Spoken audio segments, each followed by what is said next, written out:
주여 이 역사시네 나 경외해 주경 다시 한번 고백합시다. 주여 이 운행하시네 나 경외해 주 경외해 주여 이 역사시네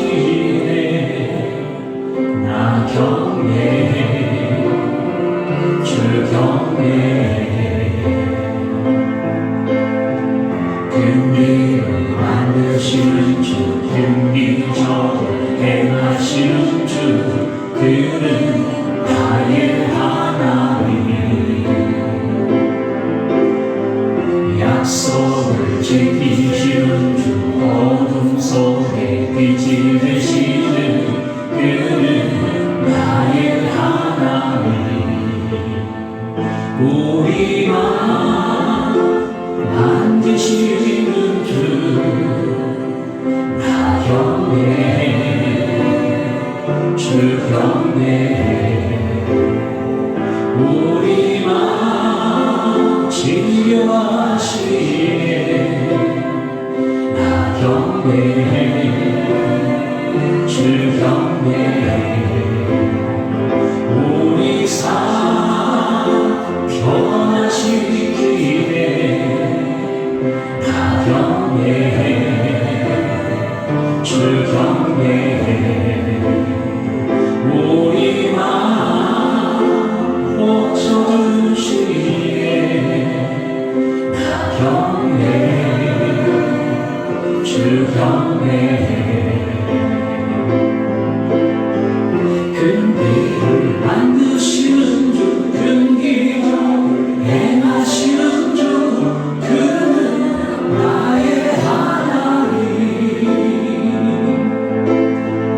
약속을 지키시는 주 어둠 속에 빛이 되시는 그는 나의 하나님 긍휼을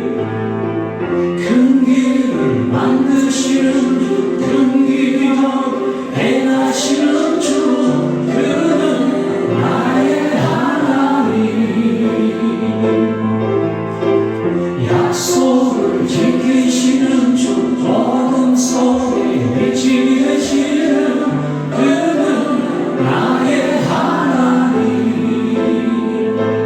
하나님 나의 하나님 나의 하나님 나의 하나님 나의 하나님 나의 하나님 나의 하나님 나의 하나님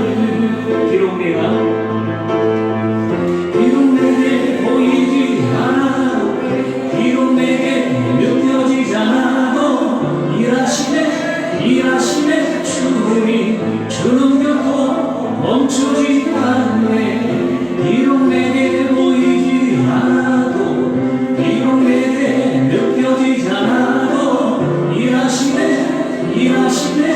주님이 주는 결코 멈추지 않네 긍휼을 행하시는 주 긍휼적을 행하시는 그분이 누굽니까? 그는 나의 하나님 우리 하나님은 약속을 지키시는 주 어둠 속에 빛이 되시는 그는 나의 하나 긍휼을 만드시는 주 긍휼적을 행하시는 주 그는 나의 하나님 약속을 지키시는 주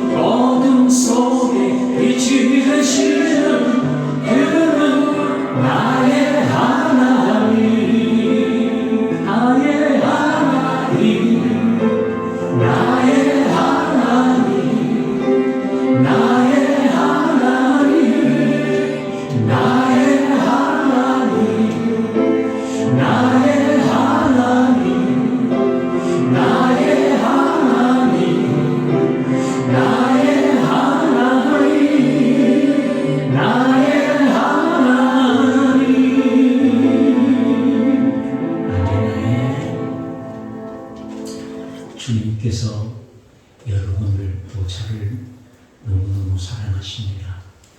여러분의 영혼을 잃어버리는 것이, 이 세상에 있는 모든 사람의 영혼을 잃어버리는 것이 우리 주님의 뜻이 아니에요. 하나님의 소원은 한 가지예요.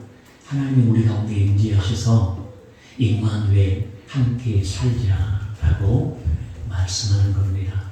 그래서 오늘 본문도 겉으로는 사도 바울과 바나바가 복음을 열심히 전하고 핍박을 견디면서 불판매를 견디면서 복음을 열심히 전하게 겉으로는 보이지만 실상은 주님이 복음을 전하고 계세요.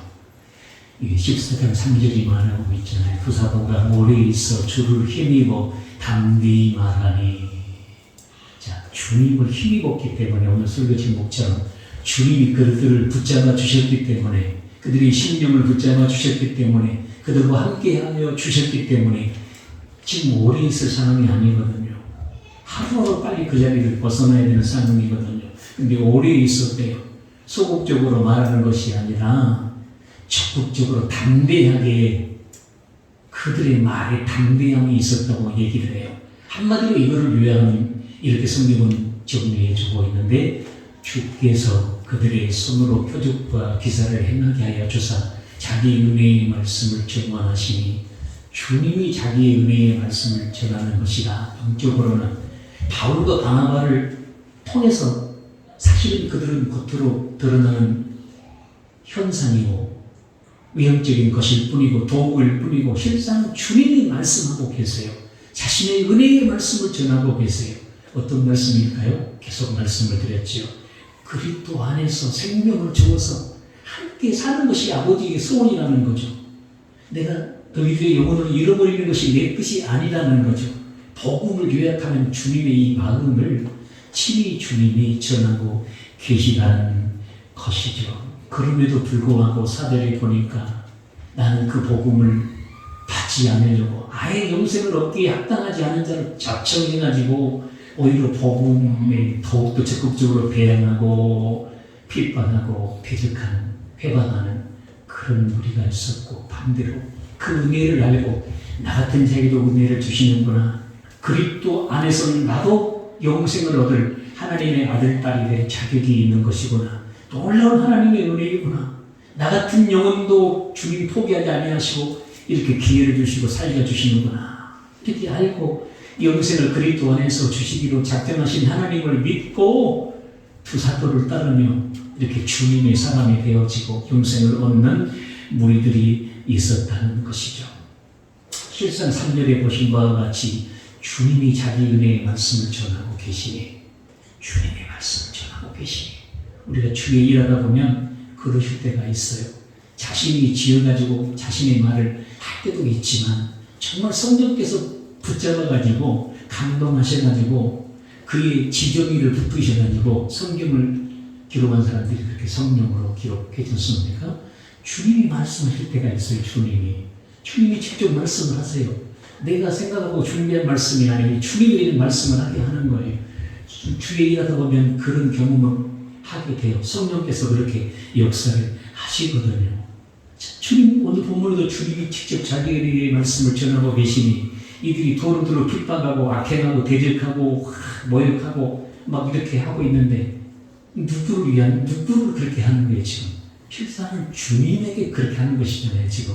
주님에게 그런 악행을 행하고 주님을 돌로 치는 것과 다를 바 없는 그런 너무나 안타까운 모습이라는 거죠. 그럼에도 불구하고 주님께서 3절로 다시 갑시다. 누구를 위해서 복음을 전하고 있는 거 봐요. 누구를 위해서 바울과 바나바를 거기 오래 있게 하고 담대히 말하게 하고, 주님께서 누구를 위해서 말을 전하고 있어요? 첫 번째는 누구겠어요? 그리스도 안에서 영생을 얻기로, 영생을 주시기로 작정하신 하나님을 믿는 자들의 믿음이 다져지도록, 더 성장하도록, 믿음이 온전하도록 그들에게 복음을, 영적인 성장을 위해서 계속 전하고 있는 것 아니겠습니까? 그러나 그들뿐이겠어요? 그들만을 위해서 주님이 지금 이렇게 오래 있게 하고 담대히 말하게 하고 자기 은혜의 말씀을 친히 전하신단 말입니까? 아니죠. 만약에 그들만 주님이 원하신 것이 하셨으면 따로 그들을 불러 모아가지고 한쪽으로 모아가지고 들으려고 하는 자세가 되어 있으니까 너희들 들어라. 이렇게 하면 영적으로 성장한다. 다시는 넘어지지 아니하고 나와 함께 살 수 있을 것이다. 이렇게 얘기하실 수도 있잖아요. 그러나 그 모두에게 복음을 동일하게 전하세요. 그 말은 복음을 들으려고 하는 자들에게만 전하는 것이 아니라 지금 듣지 않고 거역하고 돌멩이로 치는 악행을, 이런 만행을, 엄청난 죄를 행하는 그들의 영혼까지도 잃어버리지 않으시려고 그들에게도 영생의 기회를 주시기 위해서 주님의 복음을 전하고 계시는 것이죠. 심지어 보니까 표적과 기사를, 오늘 표적과 기사는 충분히 다룰 시간이 없을 것 같아요. 이 말씀을 준비하다 보니까 그건 나중에 시간 될 때 얘기를 드릴게요. 표적과 기사를 행하게 하사, 이 표적과 기사가 어떤 표적과 기사였습니까? 지금 바울이 엄청난 핍박을 받고 있습니다. 돌에 맞아가지고 죽을 상황입니다. 그럼 하나님께서 표적과 기사를 해가지고 바울을 핍박에서 건져주고 벗어나게 해주고 그들의 그 악행에서 구원해주는 그런 표적과 기사였습니까? 아닙니다. 그런 표적과 기사가 아니에요. 핍박은 여전합니다. 박해는 여전합니다. 환경은 여전히 있습니다. 기적과 표적과 기사가 나타났음에도 불구하고요. 그게 아니에요. 그럼 용적으로 이것을 어떻게 해석해야 됩니까? 주님이 너무나 깜빡하니까, 믿지 않으니까, 눈에 보이는 손에 잡히는 증거도 주신 거죠. 어떤 치유를 주셨든지, 나중에 보면 누스더라고 옮기는 거기서 나면서부터 걷지 못하는 자를 치유하는 놀라운 기적도, 눈에 보이는 기적인 증거도 줘요. 지난주에 봤었죠. 13장 52절에 제자들은 주님을 믿고 주님 앞에 믿음을 내놓으니까 성령이 강림해서 주님과 함께하게 되어버려요. 주님이 그들의 심령이 가득 차고 넘쳐버리니, 하나님을 만나버리니 기쁨이 가득 차고 넘쳐버리는 거예요. 이전에 겪어보지 못했던 놀라운 기쁨이 그들의 심령에 넘치는 거예요. 야, 저들이 어떻게 저렇게 되었는가? 예수님을 믿고 영접하더니 저런 기쁨이 있구나. 놀라운 기쁨이 있구나. 이것도 외적으로 드러나는 증거 아닙니까? 표적과 기사를 통해서도 그들의 영혼을 얻기 위해, 여전히 악감을 품고 영생을 얻기에 합당하지 않는 자로 자처하는 그들도 회개할 기회를 주시기 위해 주님이 표적과 기사까지 사용하시면서 그들의 영혼이 돌아올 기회를 주고 계시더라는 거죠. 로마서 10장 18절. 로마서 10장 18절입니다. 그러나 내가 말하노니 그들이 듣지 아니하였느냐? 그렇지 아니하니.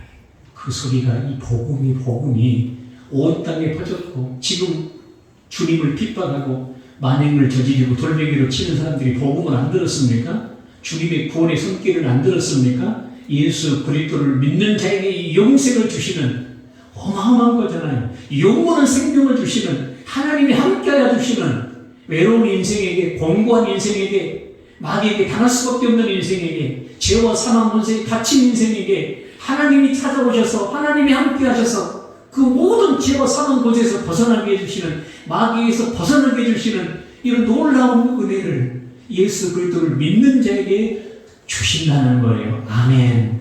이 복음이 다 퍼졌다 그 말이에요. 온 땅에 퍼졌고 그 말씀이 땅끝까지 이르렀다 그 말이에요. 안 들은 자가 없다는 거죠. 20절. 이사야는 매우 담대하여 내가 나를 찾지 아니하는 자들에게, 그렇게 간절히 찾지 않은 자들에게도 주님이 찾은 바 되고, 내게 묻지 아니한 자들에게 나타나 주님의 마음에 이게 자신을 알리시는 것이, 그리스도를 통해서 영생을 주시고 구원을 주시는 것, 이 길이 구원의 길, 생명의 길, 영원한 삶의 길이라는 것을 알리시는 것이 하나님의 뜻이에요. 알리시는 것이. 듣지 못하는 것이 아니에요. 스스로 영생을 얻기에 합당하지 않은 자로 자처하는 이 삶이 문제다 그 말이죠. 21절 다 같이 읽어요. 시작.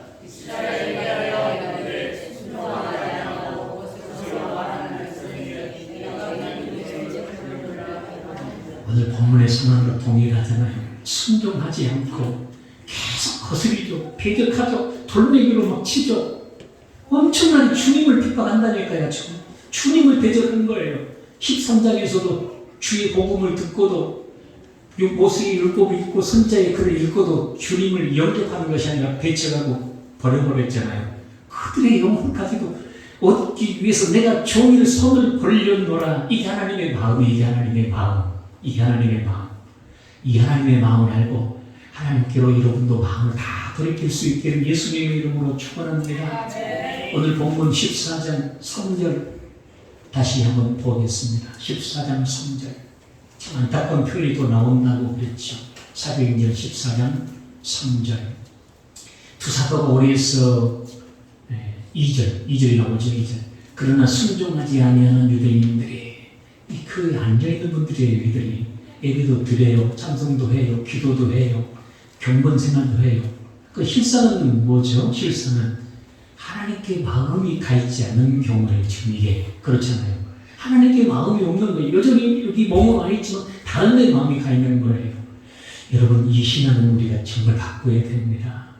주일날 또 예배하는 자리에 올 때만큼은 정말 준비된 마음으로 오셔서 주님만을 사모하고 주님께 집중하고 한 말씀이라도 주님 말씀 들으려고 온전하게 내 진실한 마음을 주님께 올려드리고 이 시대를 향한 하나님의 마음을 조금이라도 내가 느끼고 돌아가서 세상 길에 묻히지 아니하도록 그 마음 간직하고 내가 주님을 위해서 살아가고 주님 생각하고 살아갈 수 있도록 그런 준비된 마음으로 오는 예배 얼마나 중요하겠습니까? 이런 부분 없이 그냥 몸만 와 있는 것은 뭐죠? 마음이 주님께 없는 거예요. 성경을 보니까 그런 예배는 주님이 안 받으신다 이렇게 얘기를 하고 있더라고요. 자, 본문 3절에 보니까 주를 힘입어 라는 표현이 나와 있는데 이 말씀을 중심으로 제가 묵상을 또 주님 앞에 그 말씀에 감동을 받았어요. 지금 복음을 전하는데 태장으로 받았다고 그랬죠. 13장에. 지금 14장에서는 돌에 맞는 실질적인 상황입니다. 생명의 위협을 느끼는 상황이에요. 이런 박해 속에 과연 그 상황 현장을 벗어나지 않고 견딜 사람이 아니 이렇게 극렬하게 박해하는데도 불구하고 복음을 지속적으로 포기함 없이 전할 수 있는 사람이 얼마나 있을까요? 어려울 거예요. 아마 바울과 바나바도 수선했다면 어려울 거예요. 우리와 성경이 같은 사람들입니다. 수선한 게 아닙니다. 오늘 표현을 그래서 주목해야 할 주님을 힘입어서 했다는 거죠. 주님이 붙잡아 주셨다. 함께해 주셨다. 주가 주신 능력을 했다. 다 이런 적용이 가능하겠죠. 여러분 만약에 주님을 힘입어라는 이 표현이 없다면 어떻게 될까요? 이런 핍박 속에 불미기로 만든 상황 속에서도 벗어나지 아니하고 포기하지 아니하고 복음을 전하는 바울의 위대함, 그 위대함이 부각되지 않았겠어요, 여러분? 그러나 바울의 위대함이 아니에요. 주님께서 그들을 붙잡아 주셨다는 거죠. 주님을 힘입었기 때문에 그렇게 어리서 담대히 말하고 온전히 그런 상황 속에서도 주님을 나타낸 줄로 믿습니다. 주님을 드러낸 줄로 믿습니다. 비결은 주님을 힘입었기 때문에 저와 여러분 또한 마찬가지예요. 우리 역시 주님을 힘입은다면 바울과 바나바와 같은 삶을 살아가는 것이 당연한 것 아니겠냐는 거죠. 주님을 힘입는다면 내 스스로는 못하지만 내 열심과 내 결심으로는 내 의지로는 어렵지만 내 삶 속에 주님을 힘입는다면 주님께 붙들린다면 여러분 가능하지 않겠냐는 의미죠. 그렇다면 주님을 힘입는 삶이 과연 무엇일까? 사도 바울이 어떤 삶을 얘기하면서 주님을 힘입었는가? 사도 바울은 주님을 힘입었다고 얘기하잖아요. 자기가 한 것이 아니라 이런 상황 속에서 주님을 힘입지 않고 할 수 있는 사람 없다고 그랬죠. 주님을 힘입었기 때문에 이게 가능하게 된 것입니다. 그럼 주님을 힘입는 삶이 무엇입니까? 저와 여러분도 주님을 힘입는 이런 복이 있기를 예수 이름으로 축복합니다. 고린도전서 2장 1절입니다. 형제들을 부릅니다. 내가 너희에게 나아가 하나님의 증거를 전할 때, 쉽게 말하면 복음을 전할 때 주의 사역을 할 때잖아요. 말과 지혜의 아름다운 것으로 아니하였으니 자기 어떤 세상적으로 유창한 말을 세상적인 지혜로운 것으로 하는 것이 아니라 그 말이죠. 그 말을 오늘 설교 제목과 바꾸면 어떻게 했다는 거죠? 주님을 힘입어서 했다는 거예요. 이해되시면 안 됩시다. 주님을 힘입어서 사도 바울은 주님을 힘입어서 한 거예요. 여러분 어떤 화려한 말을 배우려고 하지 마세요. 어떤 지혜를 막 너무 갈구하지 마세요. 그것이 있어야 사역한다고는 생각하지 마세요. 주님께서 하시도록, 주님을 힘도, 주님이 온전히 나를 통해 나타나시도록. 여러분, 이게 본질이고요. 이게 핵심이고요. 이게 주님이 원하시는 거예요. 이게 주님이 원하시는 것. 사도 바울은 그렇게 했다는 거예요. 쉽게 말하면 주님을 힘입은 것이 세상의 지식을 힘입고 말을 힘입고 능력을 힘입고 그런 것을 힘입어서 복음을 전하지 않았다는 거죠. 오직 주님을 힘입었다는 거죠. 그럼 주님을 힘입은 게 뭔가? 4절. 내 말과 내 전도함이 설득력 있는 지혜에 동일한 말이죠. 말로 하지 아니하고 다만 성령의 나타남과 능력으로 하여. 이 말은 동일한 말이 1절하고. 세상에 어떤 설득력으로 열심히 막 사정하고 막 인정을 보고, 물론 그것도 해야 돼요. 적극적인 됩니다. 매몰차게 믿으려면 믿고 안 믿으려면 마시오. 그러면 안 돼요. 우리는 고린도후서 4장 3절에 보면 그를 얻기 위해서 그의 종이 돼야 돼요. 그리스도 안에서. 시간이 없으니까 시간이 많이 없더라고요. 내 말과 내 전도에 설득력 있는 지혜의 말로 하지 않으면 성령에 같은 게 주님을 힘입어 있다 그 말이에요. 저와 여러분의 사역도 주님하고 서는 날까지 내가 맡겨진 직분 주님을 힘입어서 감당할 수 있는 은혜가 있어야 할 줄로 믿습니다. 5절. 또 이 믿음이 사람의 지혜에 있지 않냐고 다만 하나님의 능력에 있게 하렵니다. 다 이런 말씀들이 너무나 필요해요. 주님을 힘입어서야지 그가 주님을 느껴요. 주님을 힘입어서 말해 주의 말씀을 들어요. 그가 주님을 느끼고 주님을 보는 거예요. 내 안에 지혜와 지식으로 세상적인 어떤 견문으로 어떤 체험으로 해버리면 결국 내가 부각돼요. 주님이 가려지고. 사도 바울이 지금 그 얘기하는 거잖아요. 이해되시면 아멘 합시다. 네. 사람의 지식으로 그들이 채워지는 것이 아니라 하나님의 능력을 힘입으면 하나님과 함께하면 이렇게 연약한 자도 강하게 하시고 무지한 자도 지혜롭게 하시고 보잘것없는 인생도 이렇게 존귀하게 하셔서 위대하게 하셔서 하나님은 사용하시는 것이구나. 이런 하나님의 일하심, 하나님의 주권, 하나님의 살아계심을 보게 해야 된다는 거죠. 10절 말씀 보겠습니다. 오직 하나님이 성령으로 이것을 우리에게 보이셨으니. 사도 바울은 뭐라고 그러죠? 성령으로 우리에게 보셨다고 또 성령을 힘입었다. 주님을 힘입었다는 거예요. 성령은 곧 모든 것 하나님의 깊은 것까지도 통달하신다. 주님을 힘입는다는 것은 뭘까요? 이 말씀에 적용되면 여러분들이 주님을 힘입는다. 성령을 힘입는다는 건 뭐죠? 주님은 성령님은 곧 하나님이시고 하나님의 깊은 것까지도 통달하신 분이니까 그분을 힘입는다는 건 뭐죠? 그분에 의해서 하나님의 모든 것을 알고 그 하나님을 바로 전한다는 뜻이고 하나님의 능력을 온전히 증거한다는 뜻이고 하나님의 마음을 온전히 흘려보낸다는 뜻이고. 이해되시면 아멘 합시다. 왜? 주님은 모든 것을 하나님의 깊은 것까지 다 아시는 분인데 자신이 친히 하나님이신데 그분을 힘입는다는 거죠. 그분이 말씀하시고 보여주신 것, 감동해 주신 것, 그것을 가슴에 느끼고 복음을 전한다는 거죠. 다 동일한 거예요. 12절. 우리가 세상의 영을 받지 아니하고 하나님께로 온 영을 받았으니. 여러분 주님을 모신 줄로 믿습니다. 주님 함께 하신 줄로 믿습니다. 그분이 여러분을 도우세요. 그분이 말씀하세요. 그분이 여러분에게 힘을 주시기를 원하세요. 권능을 주시기를 원하세요. 그분의 권능을 사용하시라는 거예요. 그분의 마음을 느끼라는 거예요. 그분의 사랑 안에서 자유하고 영혼을 살아나라는 거예요. 어둠에서 미움에서 벗어나라고 하시는 거예요. 하나님께로 온 영을 받았으니. 이런 우리로 하여금 하나님께서 우리에게 은혜로 주신 것을 여기가 참 중요해요. 은혜로 주신 것을 알게 하려 이 말씀 좀 다시 보고 13절.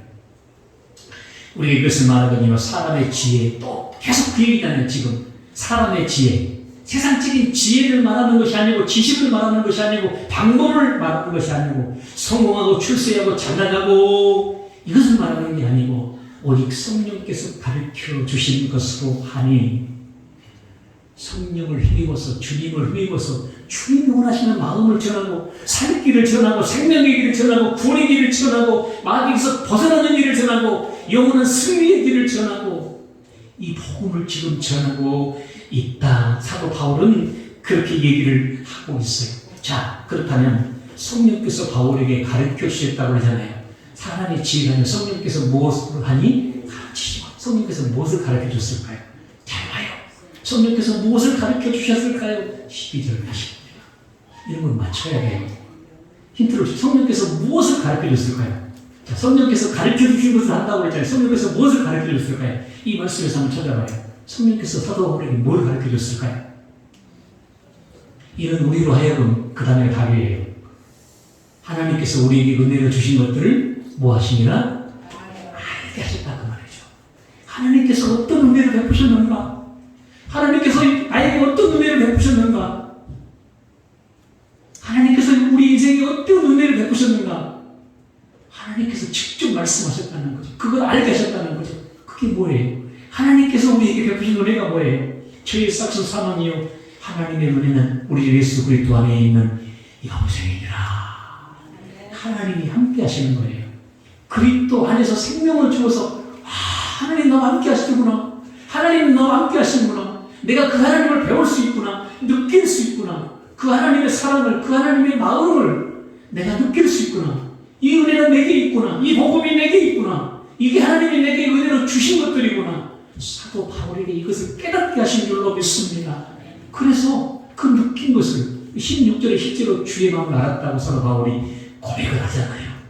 주님의 능력을, 주님의 사랑을, 주님의 마음을 전했다는, 그것만 전했다는 거죠. 주님이 느끼게 하신 마음을, 주님 주신 그 사랑을 그대로 흘려보내고요. 주님의 그 권능으로 명령하고, 주님의 그 권능으로 대언하고, 그러니 주님이 나타나셨다는 거죠. 주님이 일하셨다는 거죠. 자신은 아니라는 거죠. 자신은 죽어지고 주님이 그렇게 일을 하셨다라고 얘기를 해요. 성령의 가르침을 받아 하나님께서 자신에게 주신 은혜로 주신 것들을 알았어요. 하나님이 내게 찾아오셨구나. 하나님이 나와 임마누엘 함께 계시구나. 그리고 그 하나님을 누리는 거예요. 그 하나님을 가슴으로 누려요. 생명으로 누려요. 그 사랑을 누리고요. 그분의 마음을 누리고요. 그분의 권능을 누리니 두려울 것이 뭐가 있겠냐. 그 말이에요. 히브리서 11장 32절입니다. 히브리서 11장 32절. 여기서 믿음장이라고 히브리서는 얘기하고 있는데, 믿음장. 따라합시다. 믿음장. 믿음장. 어떤 믿음장이냐면요. 예수 그리스도를 보내리라. 보내서 생명을 주리라. 너희를 구원하리라. 이 약속을 믿었던 사람들이 어떤 삶을 살았는가? 이 약속만 믿은 사람들이에요.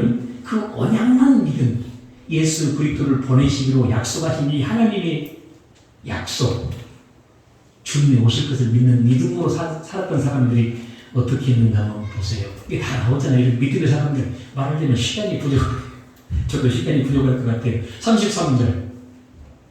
그들은 믿음으로 나라들을 이기기도 하며 의를 행하기도 하며 약속을 받기도 하며 사자들의 입을 막기도 하며 34절 계속 읽어봐요.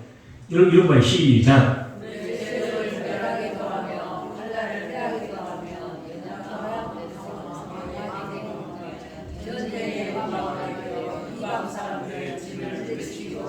(35절)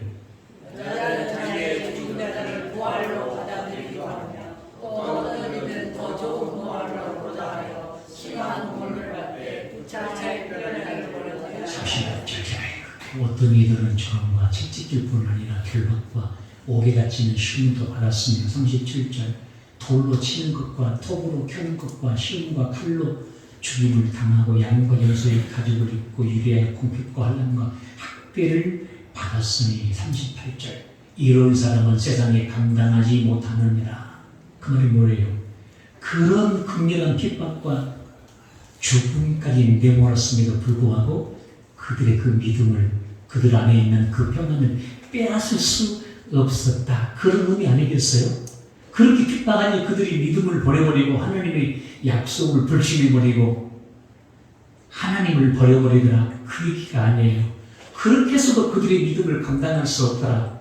하나님의 그 약속을 믿는 믿음을 끝까지 붙들고 소망하며 담대히 이겨내더라. 이해되시면 아멘 합시다. 39절. 이 사람들은 다 믿음으로 말미암아 증거를 받았으나 약속된 것을 받지 못하였으니 이걸 공동 번역으로 한번 바꿔봐요. 알트하고. 이거 읽어봐요. 시작.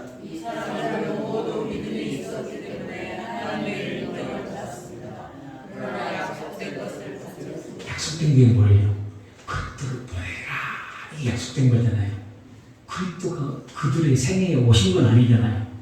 그들의 생애에 오셔가지고 그들의 영혼에 임마누엘 하나님이 함께 하셔서 하나님의 마음을, 하나님의 사랑을, 하나님의 권능을 실제 생명으로 느끼게 하는 그런 복음의 실제는 없었잖아요. 실제 주님의 권능과 능력을 힘입는 이런 삶은 그들에게 없었잖아요. 그럼에도 불구하고 그 약속을 믿는 믿음으로 이런 어마어마한 담대함, 소망이 무너지지 않는, 믿음이 무너지지 않는 정말 승리하는 그런 믿음의 사람들이었다는 거죠. 그렇다면 저와 여러분은 어때요?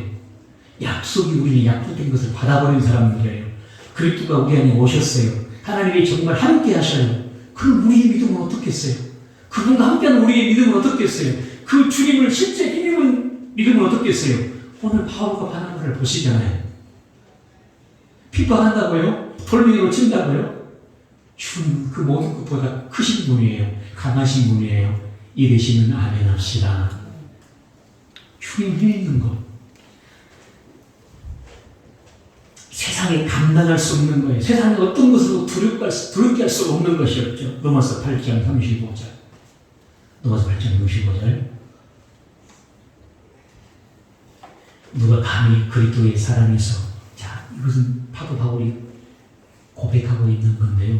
어떤 고백이죠? 약속이 이루어진 뒤에 주님과 함께 하게 되었어요.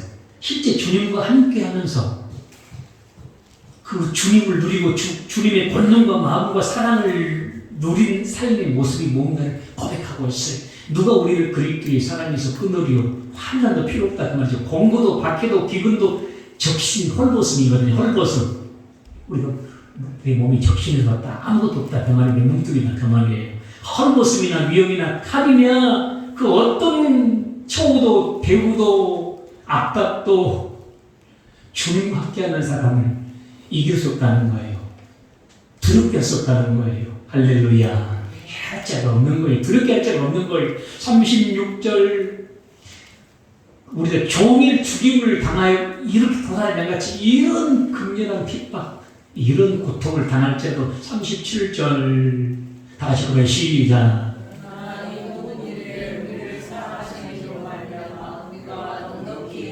아멘. 우리를 사랑하셔서 우리에게 생명을 주시고 우리 안에 임만을 하셔서 영원토록 그 사랑을 보장하시고 영원토록 나와 함께 하시는 그분의 그 사랑 그분의 그 사랑을 실제로 누리니까 그 모든 상황을 넉넉히 이기게 되더라. 넉넉히 자유하게 되더라. 어떤 두려움도 다 물리칠 수 있더라. 이런 고백이 나오는 거죠. 그 이후에 좋은 말씀들이 너무 많이 나오는데 시간이 없으니까 넘어갈게요. 하나님을 힘있는 자는 해할 수 없다는 거예요. 두렵게 할 자가 없다는 거죠. 자, 오늘 본문으로 다시 가겠습니다. 사도행전 14장 3절 두 사도가 오래 있어 주를 힘입어. 사도 바울은 진짜 이렇게 사역했어요. 주님을 만나고 그 주님으로만 사역을 했어요. 나는 날마다 죽는다고 그랬어요. 내가 그리스도와 함께 십자가에 못 박혔으니 이제는 내가 산 것이 아니요 오직 내 안에 그리스도께서 사신 것이라. 이제 내가 육체 가운데 사는 것은 나를 사랑하사 나를 위하여 자기 몸을 버리신 하나님의 아들을 믿는 믿음 안에서 하는 것이라. 오직 자신 안에 오신 주님을 믿음으로 산다. 이렇게 사도 바울은 계속해서 고백을 해요. 사도 바울이 이렇게 주님을 힘입어 사역했기 때문에 그런 엄청난 은사와 사역의 열매에도 불구하고 자고하지 않을 수 있었던 거죠. 왜 우리가 주님을 힘입어야 돼요? 주님을 힘입지 않으면 사실 주님이 언제나 일을 하는 것도 아니고요. 흉내내는 것인데 어떤 열심으로도 어떤 동정심으로도 맛있는 거 한 10번만 사줘봐요. 교회 나올 사람 있을까요? 없을까요? 아예 없다 생각하시나요? 있을 거예요. 앉혀놓고 막 기도해주고 막 기도해줘봐요. 뭐가 아무도 안 나타날까요? 나타날 수도 있어요. 뭐 방언이 나타나더니 뭐가 나타날 수도 있어요. 앉혀놓고 막 좋은 얘기 해봐요. 마음의 감성을 자극하는 사람들이 제일 은혜를 받는다거든요. 마음의 감성을 자극하면. 저는 이제 그런 성경은 좀 거리가 멀고, 이 성경으로만 이렇게 하니까 말씀을 알고자, 듣고자, 상하고자 오신 분들은 또 주님의 은혜가 또 있으리라 생각이 되고요. 감성을 자극하는 사람들이 막 은혜를 받아요. 막 이렇게. 그렇게 해도 나름대로 열매도 나타나고 변화도 나타나요. 많은 사역자들이 은사도 나타내요. 능력도 나타내면서 귀한 사역을 감당하죠. 그 열심히 그 사역에 또 헌신으로 열매도 나타나고 교회도 부흥합니다. 그때 주님은 눈에 보이지 않잖아요. 사람들이 막 칭찬하지 않겠어요? 목회자를 주목하지 않겠어요? 그러한 때 많은 사역자들이 자고하고 넘어져 버리는 분들이 많아요. 어떤 분이 지난주에 나한테 그런 얘기 하시더라고요. 제가 아는 분은 40일 금식 기도를 2번 했다고 하시더라고요. 죄송한 날 한 번도 못 해도 안 돼요. 40일. 네. 40일 금식 기도 2번 했대요. 근데 자기가 직접 봤는데 그분이 교만으로 넘어지고, 이성이 넘어지고, 돈에 넘어지고, 명예에 넘어지고. 40일 금식 기도 2번 했는데 넘어지더래요. 그렇게. 여지없이 넘어져 버리더래요. 구약 이스라엘 역사를 제가 지난주에 한번 봤는데 왕들이 42명 나오더라고요. 그 42명 왕들은 세상의 힘과 권력을 지닌 자들이라 할 수 있지 않겠어요? 자기 마음대로 할 수 있는 자들. 언제나 왕들이 몇이나 있었을까요? 죄송합니다. 아무도 없었어요. 42명 중에 아무도 없었어요. 다 교만하고, 다 자고하고, 다 이성에 넘어지고, 부귀에 넘어지고, 교만에 넘어지고. 그나마 조금 이것도 문제가 많은데 봐줄 만한 사람은 히스기야하고 요시야 조금 이 정도. 이 사람들도 온전한 사람은 아니에요. 고린도후서 12장 6절 봅시다. 고린도후서 12장 6절. 하나님께서 바울에게 주신 게 어마어마해요. 12장 2절부터 뭔지 알죠? 삼층천 라곤에 갔다 왔다. 환상에 갔다 왔다. 그렇게 자랑할 것이 실제로 많다. 사도 바울이 그렇게 얘기하면서 지금 이 얘기가 나오는 거 잘 봐요. 내가 만일 자랑하고자 하여도 어리석은 자가 되지 아니할 것은 실제 자기가 경험한 걸 자랑하니까 자랑할 게 실제로 있어요. 실제니까 어리석은 자가 안 돼요. 자기도 경험하지 않은 걸 막 속여가지고 누구에게 들은 것을 얘기하고 그러면 그거는 문제가 있는 사람이잖아요. 자기가 경험한 걸 얘기해요. 그러면 그런 자랑할 거리가 있음에도 불구하고 안 한다 그 말이에요. 아니할 것은 내가 참말을 합니다. 그러나 누가 나를 보는 바와 같이 내게 듣는 바 지나치게 생각할까? 왜? 주님을 봐야 되는데 내 자랑이 될까 봐. 야, 저 사람 저런 체험도 있어? 야, 40일 금식기도도 한 사람이야? 이런 느낌을 가질까 봐. 나에게 주목할까 봐. 바울이 지금 그 얘기 하잖아요. 7절. 여러분 읽어봐요. 시작.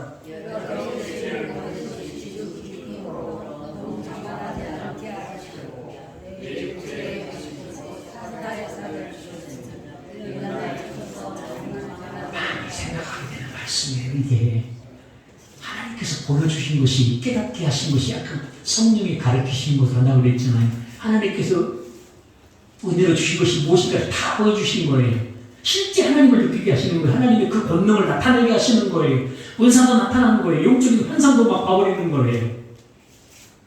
지금 그 크로 바울에게 주신 게 너무너무 커요. 그 종이 자고할까봐, 그 종이 자만할까봐, 자고할까봐 육체의 가시를 그래서 주셨음을 나중에 기도하는 중에 깨달았다고 그러잖아요. 그거 교만하지 말라고 너에게 준 거라는 거죠. 내 은혜가 되게 족하다. 예?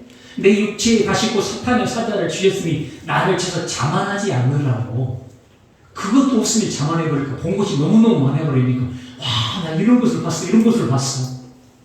거기에 함몰될까봐, 거기로 빠질까봐 주님이 그렇게 하셨다고 얘기를 하잖아요. 지금부터 더 중요한 얘기를 드리려고 해요. 잘 보세요.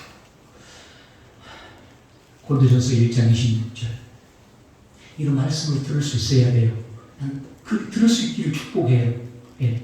다른 얘기보다 지금 유리 도덕을 얘기하고 또 바른 삶 얘기하고 여러분 마음을 호소하고 그건 듣기는 좋을지 모르겠지만 잘 여러분들이 주 안에서 기도하고 생각을 해보시고 형제들아 너희를 부르심을 보라. 육체를 따라 지혜로운 자가 많지 아니하니 다 다 우리는 여기 해당되지 않을까요? 세상이 넓고 넓어요. 걷는 사람 위에 뛰는 사람이 있다고 그러잖아요. 뛰는 사람 위에 나는 사람이 있다고 그러잖아요. 맨사 회원들 보면 IQ 160 이상인가요? 네. 그런 수준에 비하면 돈이 많다고요. 재벌들, 갑부들 어마어마한 사람 많습니다. 네. 영암의 부자 해봐요. 광주 부자에 명함도 못 내밀고요. 광주 부자라고 큰 소리 쳐봐야 부산 부자에게 명함도 못 내밀고요. 실제 그래요. 이해가 안 되세요? 내가 대한민국의 부자라고 큰 소리 치고 쳐봐야 이재용한테 되겠어요. 대한민국의 부자라고 큰 소리 쳐봐야 이 일론 머스크한테 되겠냐 그 말이에요. 쉽게 말하면. 더 많은 사람 우리 다 연약해 부족해 27절. 다 연약한 것들을 이렇게 부르셔서 주님이 이렇게 사용하시고 주님이 지금 일을 맡기셨다는 거예요. 이 말씀은 참 중요하죠. 28절. 천한 것들, 멸시받는 것들 사실 다 우리에게 여기 있는데요. 우리의 정체성을 잊지 마세요. 하나님 보시기에 그랬다 그 말이에요. 세상에 보이기에 저 사람보다 내가 잘생겼는데 더 많이 가졌는데 저 사람 고졸이 나는 대졸인데 우리는 이렇게 사람으로 수평적으로 비교하니까 수직적으로 하나님하고 우리하고 비교해봐요. 높은 데 올라가 보셨죠? 190이요. 키 큰 사람 옛날에 부러워했는데 지금은 그런 거 다 없어졌습니다. 나이 먹으니까 그런 거 다 필요 없더라고요.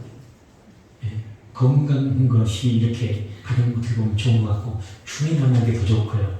자, 하늘에서 보면 뭐예요? 190이 뭐예요? 2m면 뭐예요? 이번에 뭐 2m 29 뭐 농구선수 나와가지고 뉴스 잠깐 떴던데 이렇게 2m 29는 뭐예요? 하나님 보시기에 아무것도 아니 이쑤시개 정도지 뭐 이렇게. 예? 63빌딩 뭐 이렇게 두바이 타워 막 이렇게 뭐 지금 어마어마한 높이 변경을 이렇게 하는데 그러면 뭐 하늘에서 봐봐야 조금 뭐 이렇게 뭐 기둥 하나에 불과하지 뭐 그런 거 하나님이 비교하겠냐 그러면 하나님 보시기에는 다 천하고 다 약한 거예요. 미련한 것들 택하신 거예요. 잘 봐요. 여기서 잘 봐요. 자 29절. 그래서 우리는 육체적으로 자랑은 안 돼요. 누구에게? 하나님 앞에 자랑할 게 뭐가 있어요, 여러분이? 하나님 앞에 지식 자랑할 거예요? 돈 자랑할 거예요? 뭐 자랑할 거예요, 여러분들이? 뭘 자랑해요? 자랑할 게 뭐가 있어요? 사람 앞에서는 조금 있으나 사람 앞에서도 하면 안 되지요. 그리스도인들은 겸손함 없는 듯 해야 되고 부족한 듯 해야 하는 게 사람을 얻는 거잖아요. 똑똑한 체 하면 주위에 사람이 별로 없어요. 좀 멍청한 체 해야 돼요. 그게 인기가 있어요. 사회생활은 그런 사람이 잘하는 겁니다. 넘어가고 하나님 앞에 자랑할 게 뭐가 있나 그 말이에요. 그래 육체적으로 세상적으로 없다 그 말이에요. 자 그 다음에 정말 중요한 얘기가 나와요. 30절. 이 말씀을 잘 묵상해 볼 필요가 있어요. 너희는 하나님으로부터 나와서 원래 우리가 있던 존재가 아니에요. 원래부터 우리가 존재하던 사람들이 아니에요. 하나님으로부터 지음받은 존재예요. 다 우리에게 있는 것은 하나님에게서 온 거예요. 하나님으로 만나는 거예요. 하나님 없었으면 나라는 건 없어요. 내가 어디 있어요? 내가. 하나님 없었으면 내가 어디 있냐고. 하나님으로부터 나와서 그 다음 뭐예요? 그 예수 안에 있고 첫째는 하나님으로부터 우리가 나게 되는 것, 이 땅에 존재하게 되는 것. 육신의 몸을 또 주신 부모에게 감사하지만 올라가면 근본적으로 하나님에게서 나는 거예요. 하나님께 감사하잖아요. 그것도 감사한데 두 번째 어떤 은혜를 주셨어요. 그래도 예수 안에 있고 그도 예수를 통해서 우리를 불러주시고 함께 해주시고 영생을 주셨다는 의미 아니겠습니까? 그 말이 뭐예요? 여러분들이 오늘도 교회에 와 있는 것, 영적인 걸 조금이라도 느끼고 어떤 찬양할 때 어떤 감동을 느끼고 말씀을 드릴 때 어떤 감동을 느끼고 예배할 때 어떤 평안함을 느끼고 그 말은 영적인 것을 조금이라도 느낀다면 이게 다 하나님의 은혜예요. 그도 예수 안으로 불러주신 거예요. 이 영적인 맛을 느끼게 하신 거예요. 이해가 되시면 아멘합시다. 예수는 예수 안에 우리가 있는 것이 너무너무 감사한데 예수는 하나님으로부터 나와서 높고 높은 하늘 보좌를 다 버려버리시고 우리를 찾아오셨다 그 말이에요. 찾아오셨어. 그래서 우리에게 지혜와 의로움과 거룩함과 구원함이 되셨으니 사실 영적인 우리에게 있는 모든 것의 본질이 다 주님으로 말미암은 것, 주님 때문에 주어지는 것, 주님 때문에 느끼는 것, 주님이 찾아오지 않으셨다면, 아니 하나님이 우리를 지우지 않으셨다면 우리는 영원히 흙으로 그냥 끝나는 것이 없을 무게예요. 그냥 존재 자체가 없는 인생이고, 예수 그리스도께서 하늘 보좌를 버리시고 이 땅에 찾아오셔서 고난과 죽으심과 부활을 통해서 우리에게 지혜와 의로움과 거룩함과 구원함이 배주지 않으셨다면, 우리 안에 임마누엘 성령으로 강림하지 않으셨다면 우리는 영적인 것은 아예 모르는 짐승과 같은 존재일 거예요. 우리가 찬양을 어떻게 알아요? 우리가 하나님 아버지를 어떻게 불러요? 영원히 있음을 어떻게 알아요? 아무것도 모르는 존재에 나는 거죠. 여러분, 우리가 예수님 안에 있게 된 것, 예수님 안에 구원받는 건 행위가 아니에요. 예수님이 전적으로 하나님으로부터 나와서 우리에게 이렇게 찾아오셨다는 거죠. 지금 내게 많은 것이 있습니까? 이게 다 하나님께서 주어진 거예요. 하나님 없이 살 수 있다고요? 하나님 없이 내가 주인 행세할 수 있다고요? 천만의 말씀. 다 하나님으로 비롯된 거예요. 하나님께서 주신 거예요. 하나님이 영적으로 눈을 뜨게 하신 거예요. 뜨지 못하는 사람을 정죄하고 있습니까? 왜 저 사람은 교회에 신선해도 영적으로 저렇게 강박하고 뜨지 못할까? 그럴 필요가 없는 거예요. 주님이 하시니까 기도만 해주면 되는 거예요. 그래서 우리는 어떻게 해야 되는 거예요? 우리 어떻게 해야 되는 거예요? 31절 다 같이 큰 소리를 읽어요. 시작. 주님 안에서 주님으로 말미암고 주님으로 비롯되고 주님으로 말미암아 다 주어진 거니까 주님을 보여주고 주님을 드러내고 주님이 하신 일임을 고백하고 입술의 고백뿐만 아니라 실제 삶이 그렇게 맞춰져야 된다는 거죠. 이 30절 다시 올라가 보세요. 현대의 성경으로 읽어드릴게요. 여러분이 예수 그리스도를 통하여 생명을 얻은 것은 오로지 하나님께서 은혜를 베풀어 주신 덕분입니다. 하나님께서는 당신의 구원 계획을 우리에게 알리는 일을 그리스도께 맡기신 것입니다. 그래서 그리스도께서는 하나님께로부터 나오셔서 우리의 지혜가 되셨고 하나님께서 우리를 받아들이도록 하셨습니다. 그리고 또한 우리를 바르고 거룩하게 하고 또 우리를 자유롭게 살게 해주시려고 친히 그 몸을 내어 주셨습니다. 아멘. 설교가 더 남았는데 시간이 넘어버렸어요. 너무 중요한데 오늘 본문 3절하고 결론 맺을게요. 사도행전 14장 3절. 두 사도가 그에 있어 주님을 힘입어. 이게 굉장히 중요해요. 주님을 힘입었기 때문에 어떻게 되는 거죠? 주님이 그들의 사역을 통해 나타났다는 거잖아요. 주께서 그들의 손으로 표적과 기사를 행하게 하사 자기 은혜의 말씀을 증언하셨다 그 말은 주님이 나타나셨다 그 말이에요. 바울과 바나바의 사역 속에 주님만 나타나셨다 그 말이에요. 주님만 보였다 그 말이에요. 성경 66권을 다 깨셨다는 분들도 있더라고요. 성경을 달달이 온다는 분들이 있더라고요. 기도를 10시간 하는 이것도 체험했는데 그런 영적인 은사도 있네, 신의 은사도 있네, 그런 분들 많이 있더라고요. 그보다 더 중요한 게 있어요. 그게 뭐예요? 주님이 그의 삶을 통해 나타날 수 있어야 돼요. 그의 기도 속에 주님이 느껴져야 돼요. 주님이 보여져야 돼요. 그 주님이 원하시는 거예요. 그래서 사도 바울이 나는 날마다 죽노라 그러는 거예요. 자신이 죽어야 돼요. 고린도 후서 4장 10절 11절 말씀을 꼭 소개해야 되는데 시간이 없네요. 여러분 꼭 한번 묵상해 보세요. 자신이 죽음의 내몰렸다고 우리 사도 바울이 고백을 해요. 죽음의 내몰렸다고. 근데 그럴수록 주님이 나타나셨다고 고백을 하더라고요. 주님이 나타나셨대요. 저 여러분의 남은 삶은 주님이 나를 통해 한껏 일하시고 주님이 보여주고 증거되고 나타나는 이런 진정한 주님의 종들이 되기를 예수님의 이름으로 축복합니다. 찬양하고 기도합니다.